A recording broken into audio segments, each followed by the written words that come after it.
Today we ask, what can we do together? Because together we can lift the sky.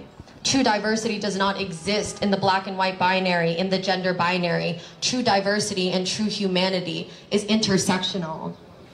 It lies in the intersectionality of all of the various fabrics and tapestries that make up who we are.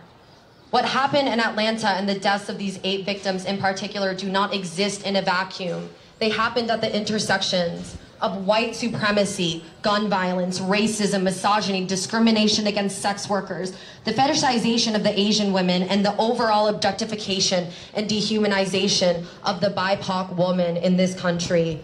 What happened in Atlanta is a textbook example of what the country allows to happen again and again to BIPOC women on an institutionalized level when we allow white supremacy to go unchallenged time and time again. White supremacy pits all of our marginalized and oppressed BIPOC communities against each other with the model minority myth to shame and blame each other for their injustices, to mask their role. It's not you or me, or shame on me or you, when the only shame is on them. Shame! Shame! And there is no shame in unlearning our biases here today in the name of justice. Shame is a tool of injustice and white supremacy. I thought black people, black women were alone, having to fend for themselves. But since May to today, people have come out. Continuously. People have shown out. Now, I'm not gonna pat you on your back, but thank you.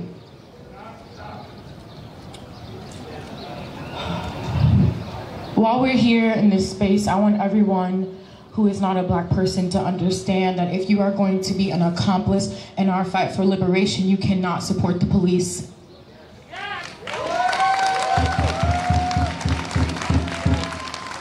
Not support this, the one of the many things that are giving, that is making us suffer every day. You cannot support them because it benefits you. Then you're not a true accomplice. My name is Queen Jean, Q-W-E-E-N, because I am undeniably black and femme. Period. Period. And just so we're sure, yes, I am a black trans woman and I am nobody's bottom. Period. If you know, you know. We are here because we are no longer accepting this idea of soft power. There's no soft power. There's only radical power. There's only black power. There is going to be black liberation. And that liberation is married to our liberation for this entire community, for our Asian family members, for our Asian community members.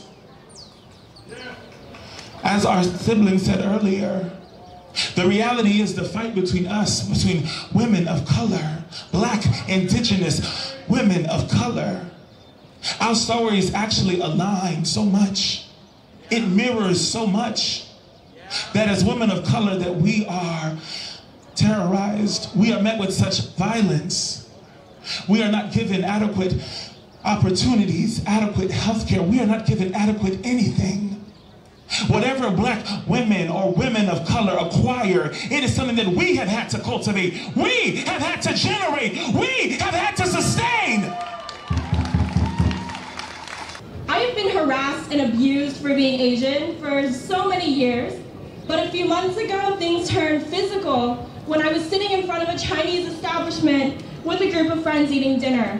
A white man came up to me and he hit me over the head with a dirty sheet.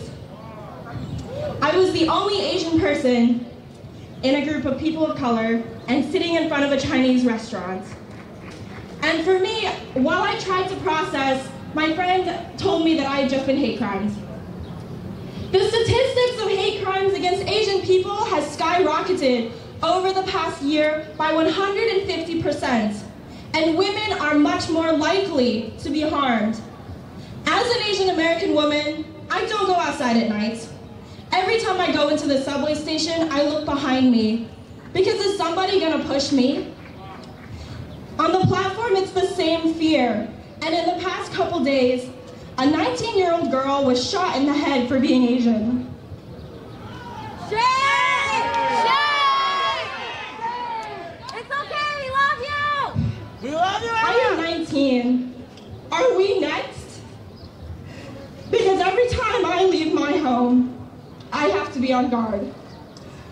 I am afraid that I might not make it home. I'm here today because our community is deeply hurting. We are in so much pain after 8 Asian women were killed in Atlanta at the hands of a 21-year-old white man at a massage parlor. It was actually 8 people that were killed. 6 were Asian women. 1 was a Mexican woman who was a customer, and 1 white man. And we're outraged with the way that the police defended the shooter in a press conference, defended his right to a bad day, while 8 were slain, will never live another good one. We need to focus and talk about the layers of misogyny and racism and classism that killed these people and these Asian women. Instead of weaponizing our rage for retribution, seeking punishment for the harm these individuals have done, again, it is the care that we need to focus on in these instances. Our first focus must be protecting ourselves and our community. Because who keeps us safe? We preach the rhetoric of equality, but the system is built for white folks at the expense of all the rest. Of my 2 grandmothers, one is Chinese, the other is black. Their stories in many ways represent the struggles of women across our country and city, but so does their perseverance. Their hard work demands recognition, their love demands reciprocation, and their lives demand respect.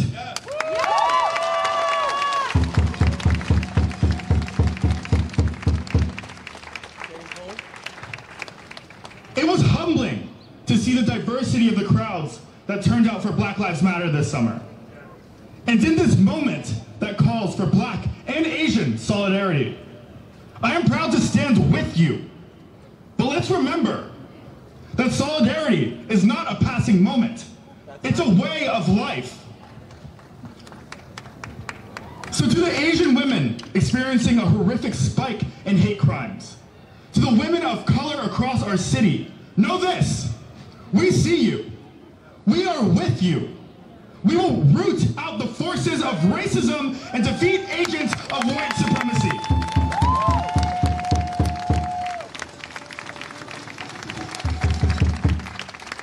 And I promise you this: we will be safe and whole, and we will do it together. Thank you. This is my experience as an Asian American. I can't speak for any other culture, any other household, but this was my experience.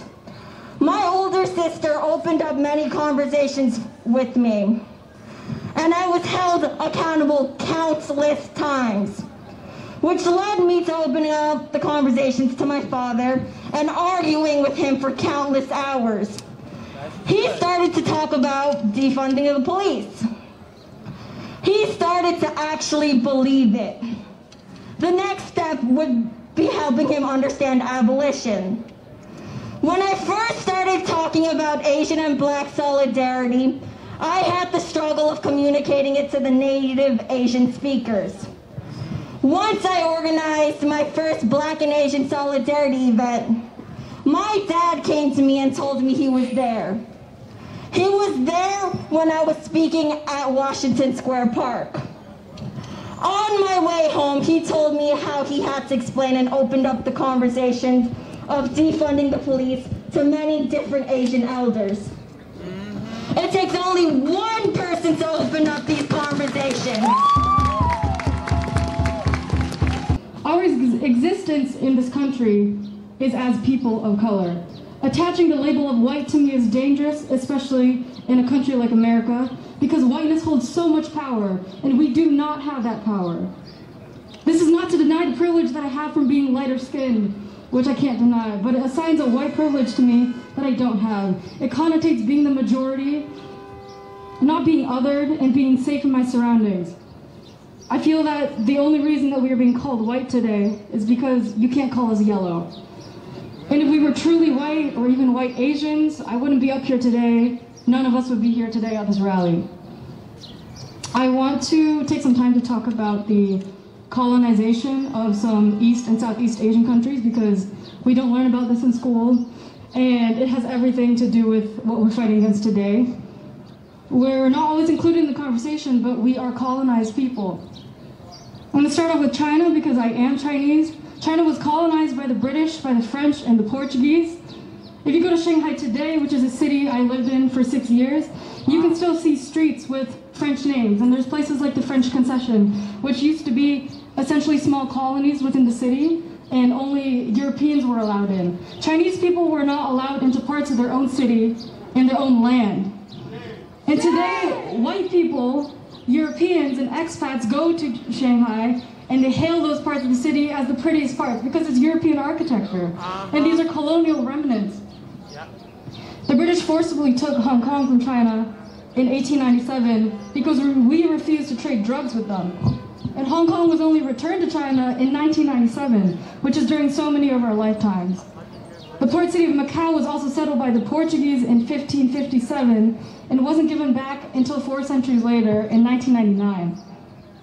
And it's not surprising that today Hong Kong is used by the US to sow anti-China sentiment because it has so much invested interest in creating conflict between our countries.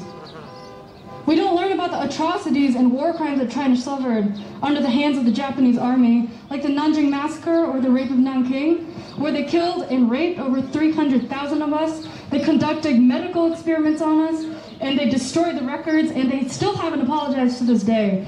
And of course, they did the same to the Koreans, and there are still Korean women alive today who survived the sex slavery under the Japanese army. And of course, Japan is an imperial power, and it's not surprising that so many Americans see Japan as the only civilized Asian country, the only morally equivalent society in Asia.